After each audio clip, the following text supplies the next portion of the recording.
So that's kind of good, right? I feel like, yeah, no, it definitely doesn't work. This is why I hate my life. Because I'm just being punished for all the bad things I've done, you know?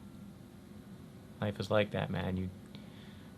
You either punish or you get punished.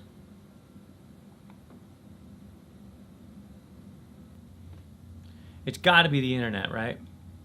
What did I do to deserve this? So, normal Friday. No big plans today.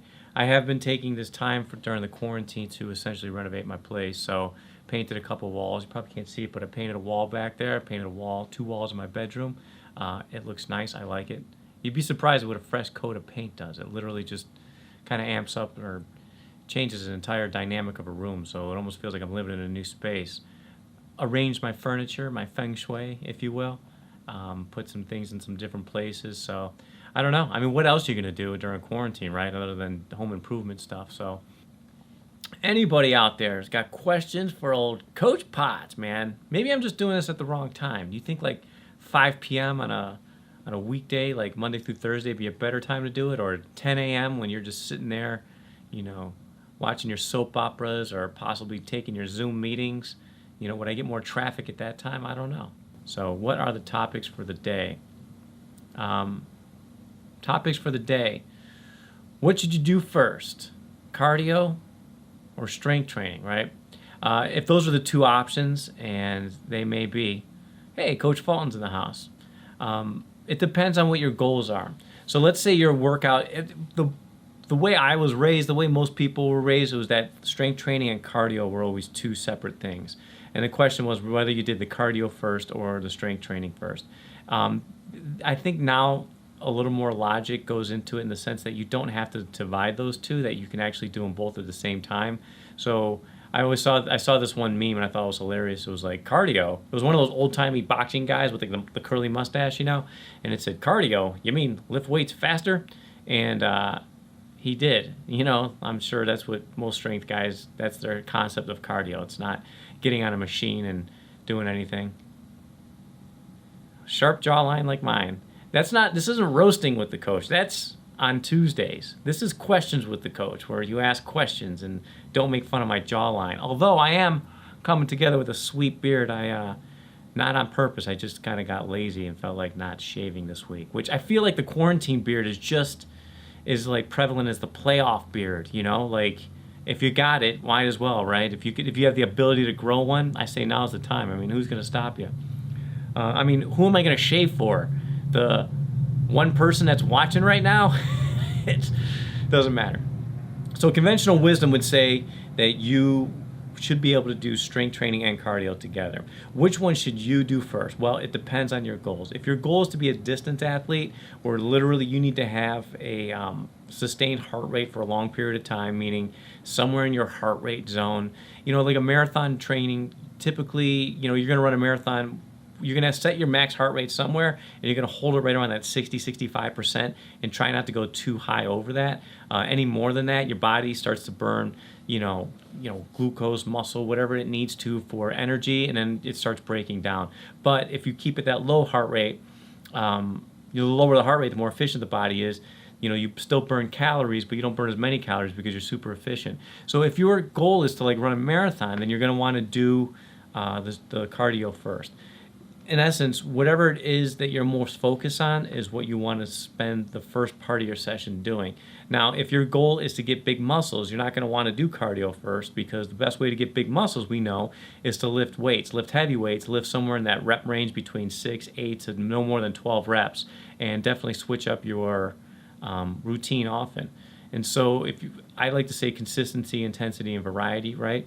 That falls right into every kind of training program, but specifically with hypertrophy as well, which is maximum muscle size. So if you do your cardio before your strength training in that sense, you're not going to have enough energy to push through on those sets when you really need it most. So the answer to that question is you're going to do what you are most focused on first. If you want big muscles, if you're training for aesthetics, you want to look good in terms of like burning fat and building muscle, you're going to want to do the strength training first. If you're training for a distance event, marathon, 10K, 5K, cycling event, triathlon, anything that involves cardio, you definitely want to do the cardio first, and then strength training would be like a complement that you would do afterward. But truthfully, I think the answer is you should do them both together. And that's, a lot of, you see a lot of gyms now that are kind of working those things in where it's not about just doing cardio and then doing strength, or just doing strength and then doing cardio. It's interval training. So you see a HIIT training, right? HIIT, the high intensity interval training. You can do like super fast exercises like, burpees or mountain climbers as fast as you possibly can, and then take a break and then do it again. Or you can combine it with strength training, so lift something above your head 5, 10, 15 times, set it down, then jump rope for a minute. So those intervals are interweaving the cardio and the strength. Or you could just lift weights faster, like the old-timey boxing guy, with the curly mustache. It doesn't matter in the sense that which is one better than the other? No, it really depends on what your goals are. But that lends itself to what is best for burning fat, which is the second topic of the day, which is the second question I'm going to answer, because you guys didn't ask me any questions yet. If you ask me questions, I'll answer them. Not stupid questions about my jawline, but real questions about health and fitness. I believe we knocked out that first topic. The second topic is, what's the best way to burn fat? Now, I can tell you from personal experience that the best way to lose weight overall is to run. For me, that's always been my number one go-to when I'm trying to lose weight. With that, unfortunately, you're going to burn some muscle. So the best way to burn fat, they say, is to lift weights. And if you're lifting the weights, you're not just like doing a set, taking a 2-3 minute break, doing another set, doing a 2-3 minute break. That's best for hypertrophy training. For fat burning, you're going to want to lift weights to the point where you're coming to complete muscular fatigue, probably working some cardio into that as well. And at the end, what's going to happen is, because you broke down more muscle fibers, the restorative process, the repair process for that actually burns more calories than you would during a normal session. I know it doesn't make the most amount of sense, but let me go ahead and explain it a little more simply. If I'm going to do the elliptical, let's say for 30 minutes, and for 30 minutes I burned 300 calories, bang, that's what it said, right? I didn't lift any weights. All I did was get on that little bike, and I kind of went back and forth and probably flipping a magazine, watching TV, doing whatever it is I need to do, elevated my heart rate. The body was in motion, although I don't like the ellipticals because I think the machine does most of the work for you, but it is something, and you can potentially burn 300 calories doing that. You'd have to go pretty vigorously, but that's fine. Let's say another person lifts weights, and they're either doing some sort of interval work where they're doing bicep curls and then push-ups and then jumping rope, or they're doing pull-ups. They're doing something where it's very strenuous on the body, and it breaks down the muscle to the point where you're super tired. So that person could have, in theory, burned 300 calories as well during that 30-minute window. Now you have person A that burnt 300 calories during 30 minutes, which is a little lofty, but nonetheless. And you have person B that did the same. Person B is eventually going to burn more fat. Why? Because they broke down the muscles more efficiently, and that restorative process, we call it the EPOC, the excess post-oxygen consumption, is a process that takes place in the body anywhere from 24 to 48 hours after you work out. So person A stops burning calories as soon as they get off the elliptical. Person B continues to burn calories throughout the day because the workout they did was more strenuous. They may have burned the same amount of calories during the actual workout, but person B burns more calories, burns more fat, because they broke down the muscle fibers, and because the muscle fibers need an opportunity to rebuild, it continually burns calories in the process. So that's why, if you look at trends in like fitness, let's just pretend, that like back in the 40s, 50s, and 60s, they knew fitness was great. You'd see like the World War II, people, a lot of World War II veterans became, they became gym teachers. And like my dad and a lot of dads have stories about like gym classes being absolute hell because these guys were absolute psychos. They're, talk about PTSD, and they're like they're beating it out on the high school students, but they're doing calisthenics and stuff like that. Why? Because that's what they did when they were in the Army, and they didn't know any better. And then like strength training, all that stuff kind of came into play with like Vince Lombardi and the Packers, and they were like, well, in the off season, if we maybe put down the cigarettes and the booze and start picking up barbells, we might be better football players during the in season. So that's another thing to consider as well. Is that like, oh, all of a sudden, like Green Bay Packers with a good team, what are they doing? Well, they're working out hard during the off season. Maybe we should start doing that too. And then you got the bodybuilders, which Schwarzenegger and Pumping Iron. Initially, they were thought of as being freaks, but then Jim Fixx came along with the whole running craze. Of course, he died while running, so that's a little ironic. But nonetheless, that became 5Ks, 10Ks, fun runs, all that type of stuff. I mean, you think about the Chicago Marathon. It's only been around since like about 75, 76, and I think the first year they did it, they only had a couple hundred participants, which is not that many. Now it's over like 30,000 if they even have it this year. I think it might get canceled.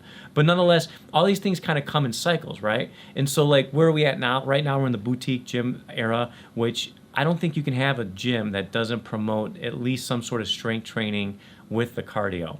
Back in like the 90s, let's say, you'd have your jazzercisers and your step aerobics people, and then you'd have your meatheads over in the weight training, and the women would sometimes have their own section of weight training and pink dumbbells and your Jane Fondas and all that type of stuff.